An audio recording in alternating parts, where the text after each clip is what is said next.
So God created Adam. God created Adam and said it is not good for man to be alone, right? So then he created Eve. Adam wakes up and boom, there's Eve. God wasn't offended with what happened next. She was naked. I'm sorry. God isn't against sex. The problem isn't that you have a sex drive. The problem isn't your sex drive. The problem is when you let sex drive. The problem is when you let your emotions, when you let your feelings, when you let your impulses dictate how you view and act upon those hormones that God has given you. Because sex is God-given. But if it's God-given, shouldn't it be God-governed? If sex is given, shouldn't it be God-governed? He gave it to us. He wants us to get the most out of it. Check out what he says in Genesis 2:24. For this reason, a man shall leave his father and his mother and be joined to his wife, and they shall become one flesh. Look at your neighbor and say, one flesh. How did God design it? How did God design it for you to enjoy it? He designed it for marriage. Amen. Come on. Notice there wasn't even an option. He said he shall leave his father and mother, and be joined to his wife. Be joined to his wife. Sex outside of marriage was never intended. If you want to get the most out of sex, leave it in the marriage bed. If you take it out of the arena that it was intended for, you're not only going to hurt yourself, but you're going to hurt the people around you. Because sex is not just pleasurable. Sex is powerful. And God has put restrictions on it to help us, not to hurt us. You see, we don't use, whenever God wants to put limitations on us, God, you don't want me to have no fun. But you don't use that logic everywhere you go, Jasmine. You don't walk into Home Depot and be like, look at this chainsaw. Pull out the instructions. They don't want me to have no fun. No, you don't use that logic anywhere else. So why do we use it when it comes to God? God has your best interest at heart. We know that the maker of that chainsaw has our best interest at heart. They don't want us cutting our arm off. So they give us instructions to follow to not hurt ourselves. But how come when we look to our Creator and He gives us instructions, we throw a temper tantrum and think He's trying to stop us from having fun?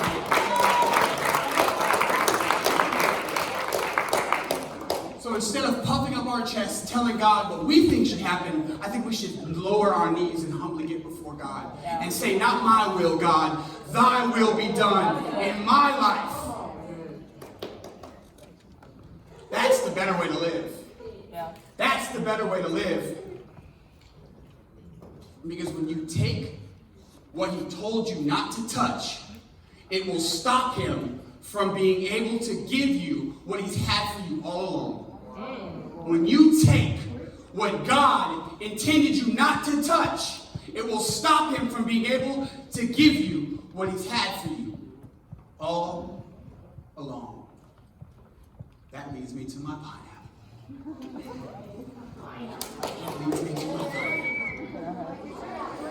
You know what's crazy?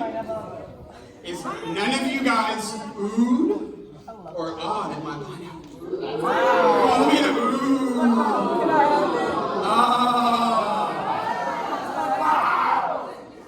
See, there's a story. And I can be goofy, but y'all gotta reel it back in. Alright? So in the 1400s, pineapples were discovered when Christopher Columbus left Europe, came across the Atlantic Ocean, right? People in Europe had never seen the pineapple before.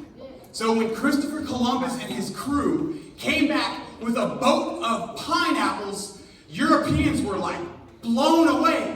What is this thing that looks like a pine cone, but inside is like a golden apple. Hence the name, pineapple. It looks like a pine cone. In the inside, it looks like an apple. Check this out. At one point in Europe's history, pineapples were looked upon as they were so hard to get, so rare, they were viewed as a social status. So people would get a pineapple just to show off. They would literally have pineapple parties. And they would show off their pineapple. I'm not even kidding, this actually happened. So at the height of the pineapple craze, you could actually rent a pineapple from someone. Not to eat, Danielle. You eat it, you bought it. But you could rent it just to show it off. They would have parties, they would have showing parties for the pineapple. They were sold for about what would be equivalent today, about $8,000 to $10,000. One pineapple. The pineapple was so influential in the 1400s in Europe, it even influenced art and architecture. Check out St. Paul's Cathedral. What's on the top?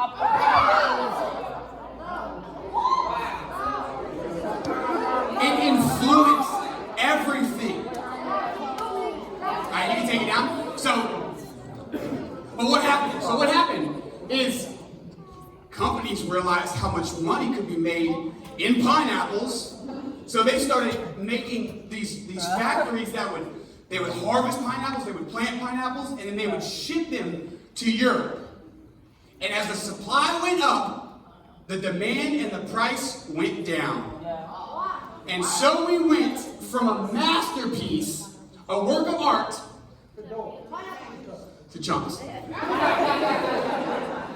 To chunks.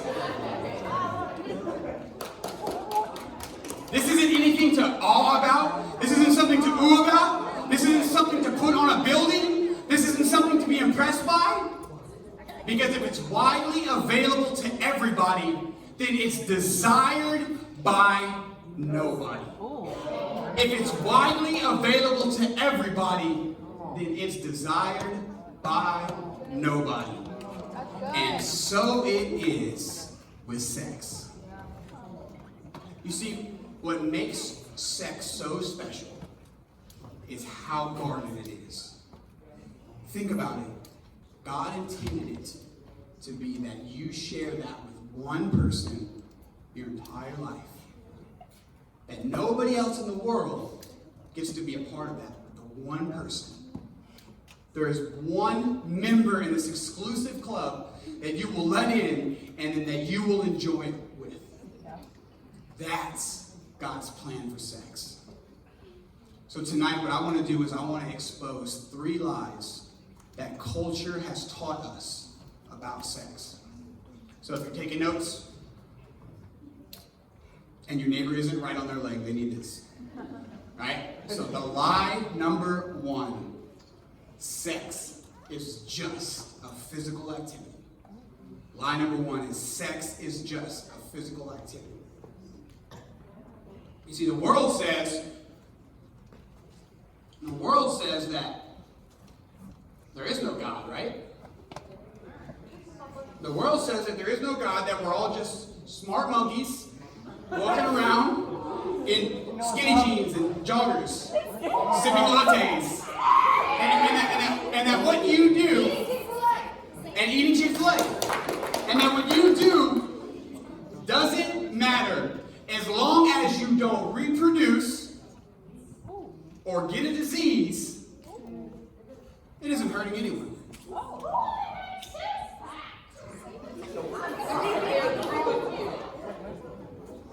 Go nuts. It doesn't matter. Can I tell y'all what the Bible says? God who invented sex. God who invented sex says that it involves your being at your deepest level. Listen to how Paul worded it in 1 Corinthians 6, verse 16. That there is more to sex than mere skin on skin. Sex is as much spiritual mystery as physical fact. As written in Scripture, the two become one. You see, when you have sex with someone, you're mingling your soul, your spirit, your mind, your will, your emotions with someone else's soul. Yeah. Sex involves your heart, the deepest part of you, your mind, your will, and your emotions. You don't walk away from the same as you went into it. You can't glue two things together, then tear them apart and expect them to look the same. They got pink all over my podium. And glue all over my hands. You cannot glue two things together and expect to tear them apart and that they will look the exact same. Some of y'all are looking at me right now like, nah, it's good. It's just safe sex. And I'll tell you, there is not a condom big enough to fit over your soul. Because what you are doing to yourself is more than meets the eye. It is affecting you and the person you're with at the deepest parts of your life. Even the Center for Disease and Control says that people who watch regular porn and have lots of partners, I said that so country, partners, that regular porn users and people who have lots of partners have a higher depression rate. Wow. And lower rates of physical health. Wow. That the 60% of women and 80% of men who are on Tinder in New York City, they're seeing this pattern where they're reinstalling the app, then deleting the app, then they're reinstalling the app, then they're deleting the app, and reinstalling it and deleting it. Wow. One person referred to it as the crack cocaine of Generation Z. Wow. They are seeing that nobody who enters into this life, enters into the world with this view, can hold down a relationship. Wow. Because they are so used to the instant gratification and satisfaction that comes with that. Yeah. The temporary satisfaction. Listen to what Paul says if you continue on in Corinthians.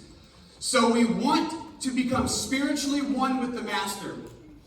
We must not pursue the kind of sex that avoids commitment and intimacy, wow, leaving us more lonely than ever. The kind of sex that can never become one. Yeah, that's good. When you finally find that person you were intended to be with, it's like a sticky. If you stick it and pull it off, eventually this no longer gets sticky anymore. So it is with sex. Eventually, what God intended it and the way God intended it to work isn't true in your life. Wow. If you keep disobeying God, things are not going to work out for you the way that He intended for them to work out in your life. And that leads me to my second lie. That I can do what I want and still have what God wants. I can do what I want and still have what God wants. You know, as a pastor, I have the privilege of counseling people and helping people walk through the junk in their life. And I hear this a lot. I hear all the time. And the enemy's just causing me to have anxiety. The enemy's just beating me down with depression. The enemy just won't let me be happy in my life. What if the discontentment you feel isn't from the enemy? What if it's from God because you aren't relying upon Him? And the discontentment you feel is because of your lack of relationship with Jesus. It goes into the line of the bachelor party. I'm going to do it one more time. Just one more time, and I'm going to get it out of my system. Can I tell y'all something today? You don't get anything out of your system by doing it. You put things in your your system by doing them. It's so important to understand that what you are doing now will affect your future. Because one day your past will become your present, and your present has a way of showing up in your future. And whether that's for good or the evil that you've sown, it will show up. Paul puts it like this in Galatians 6:7. Do not be deceived. God cannot be mocked. A man reaps what he sows. You cannot sow crazy nights and reap from those crazy nights. You can't sow sin and reap blessing. You can't sow death and reap life. What you put in the ground will come out of the ground. Don't be deceived, for a man reaps what he sows. Now is the time to live for Jesus. Now is the time to live for God. Not tomorrow, not yesterday. Now is the time. And your future depends on it. Yeah, that's good. You know, I look around this church. You know, how many of y'all love the Exchange? I look around this church and just, man, how blessed we are. We have such a beautiful, I mean, this is our youth room. You know what I mean? Like most churches, like meet in like a storage closet. Like 4 people in 2 foldable chairs. Like we have an incredible youth auditorium. You know why? Because about 40, 50 years ago, God got a hold of a guy named Jeff Abels and his wife Donna Abels. And they decided to do something about the calling of God on their life. And we are now living in the fruits of their labor. What they reaped, what they sowed, they are reaping it. And we are now living in the fruits of them getting it. Yeah, that's good. Are you getting it? How are you living for righteousness now? How are you changing your future? Are you doing things now that you're going to say thank you to yourself when you look in the mirror? Yeah. Or are you doing things now that when you look in the mirror, you can't believe the headache you have from the path that you've lived? That's good. Maybe you're fighting me right now. Maybe you're turning like, bro, man, Pastor, Reverend, if that is your real name. I can live like this now, and I'm just going to ask God for forgiveness later. That's your way out, your parachute, your emergency exit. I'm young, I can do what I want, when I want, and I'll ask for forgiveness later, and then I'll get it together. You know what I'll say to that? Of course you will. You'll get forgiveness later. Can I say something that's going to blow your mind? You've been forgiven for the things and sins that you've already committed right now before you've done them if you're in Christ. Yeah. You've already been forgiven for the mess-ups that you're going to do tomorrow. So yes, if you come to me and say, hey, I'm going to ask for forgiveness down the road, and then I'll get together, yes, you will. Absolutely. But there's a difference between forgiveness and consequences. So yes, he will forgive you, but he would much rather be blessing you and using you than just having to forgive you. Who told you that God's highest form of good was just forgiveness? No, God wants to bless you. He wants to prosper you. He has a hope for you. He has a plan for your life. He has a future. And it isn't just to forgive you. He wants to use you to kick the devil out of your school, not have you help bring the devil in. How are you letting God use you now? Because your desires, they can keep you from your destiny.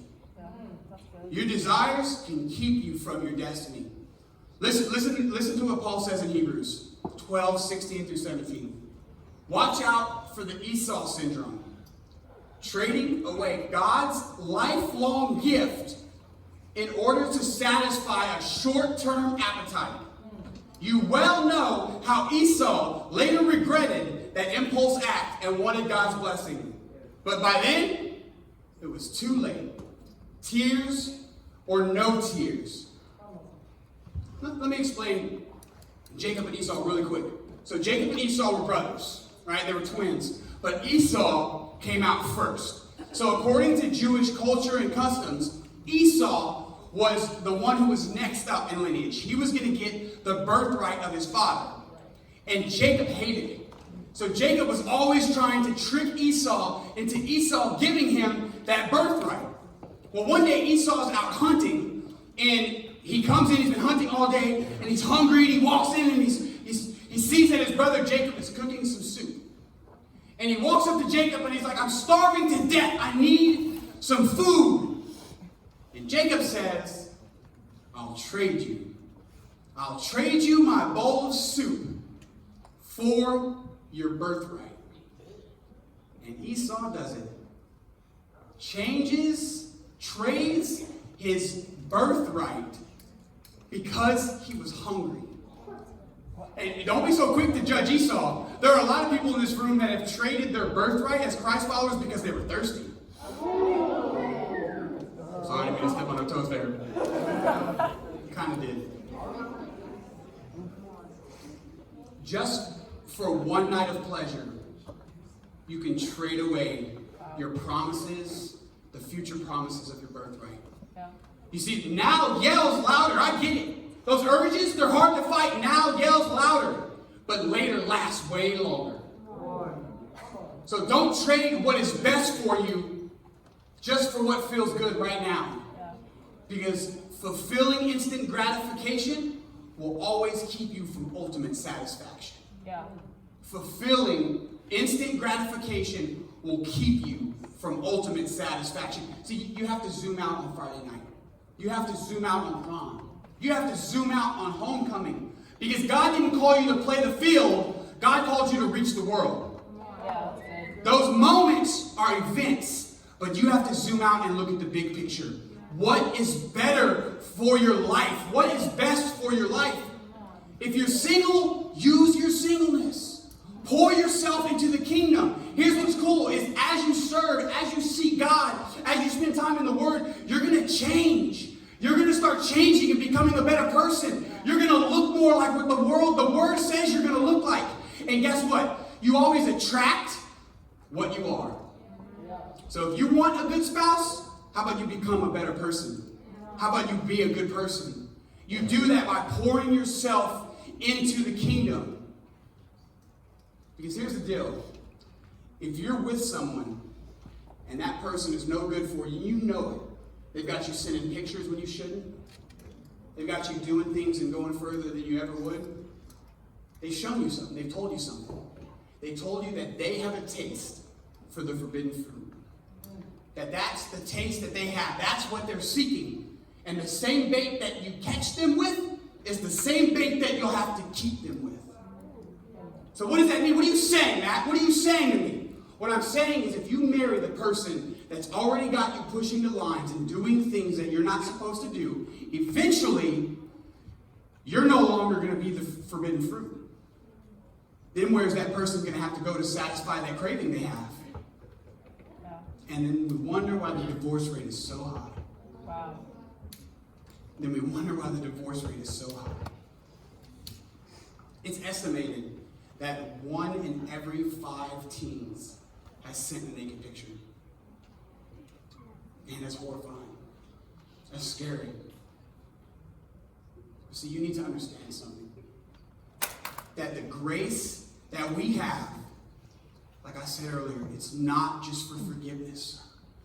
It's for us to pursue the kingdom and God's righteousness. You were born to invade the impossible. You were called to make a difference and stand out. And I can see the look in some of your eyes right now. Like, oh, it's too late for me. Well, that brings me to my third lie. The third lie is this. I already messed up, so there's no hope for me. I already messed up, so there's no hope for me. Can I tell you right now that is a lie from the pits of hell? How many of y'all were here last week and heard Pastor Kervin's message? Man, he talked about Samson and how Samson laid his head in the lap of the enemy. And the enemy cut his hair and stripped him of his power. This dude was called to set his people free. But he couldn't stop having relationships with women, kept having unhealthy relationships, and it ended up being to where he had his hair cut off. And here's what his hair signified. So he had took the Nazirite vow. So he was never supposed to touch the dead, he was never supposed to cut his hair, and he was never supposed to drink alcohol. You know what his hair represented? His hair represented his purity. His hair represented his purity. So when he laid his head down in that woman's lap, she cut that hair off. She took away his purity. Ben, you can come out. Judges 16:22 is one of my favorite scriptures because we see where Samson has lost his power. He's had his eyes gouged out. He's been taken captive. But then just a few verses later, we see this. However, the hair of his head began to grow again after it was shaved off. The hair on his head began to grow again after it was shaved off. And little by little, his hair started growing. And little by little, his hair grew some more. And just a few verses later, listen to Samson's words. He prayed, "Let me die with the Philistines." And the temple crashed down on the Philistine rulers and all the people. So he killed more people when he died than he had during his entire lifetime. Did you get that? His greatest day came after his biggest failure. His greatest day came after his biggest failure. And I'm not here trying to paint this unrealistic picture that, man, you give your life to God, you start living for God, and you're not going to have to live in the consequences of your actions. What you reap, you sow. So if you've sown some bad seed, you may reap some bad consequences. But what I am saying is that God can use it. Because our God is that good. I told you guys that I struggled with dating relationships as a Christ follower. And, man, I'm going to be honest. When I finally gave that up, I told God, I said, God, I can't date. I can't do it. I don't know how to balance that. So if you ever want me to get married, you got to bring me that person. I can't do it. I mess it up. And can I tell you this? If I had made a list of my perfect woman, my dream girl, she would look exactly like my wife now. She has all of my preferences. She loves God. She loves my kid. She accepts me for me. I called her about we weren't even technically dating. I said we were dating. She said we weren't. I called her a few months after starting to get to know her, a few weeks maybe. And I laid it all out. Told her everything. I didn't hide anything. I got a kid, jacked up mess, I'm a convicted felon. It's crazy. She freaked out a little bit. But man, when God's got a plan, your past, the things that you've done, the mistakes that you've made aren't even an issue. If you allow God, God can use the mistakes you've made to accomplish everything He created you for. You have not messed it up. You have not gone too far. Man, God is that good. God is that good. If everyone can stand to their feet.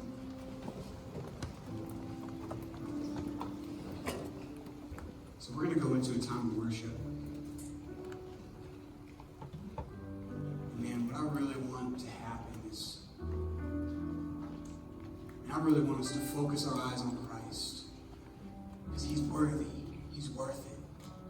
Because the same God that redeemed me and gave me the woman of my dreams, the woman of my prayers, after my biggest mistakes, is the same God that can redeem you, restore you, and use you after your biggest mistakes. Everyone, you guys can start making your way to the front right now. You guys can come down to the front. We're going to go back into worship. Because here's the deal. It doesn't matter how many times I fall down. It doesn't matter how many times I've messed up. All I know is that if I fall, I'm going to get back up. That if I mess up, my God's going to pick me up. He's going to use me. He's going to dust me off. Because our God is that good. I may have been knocked down before, but by golly, I'm going to get back up again.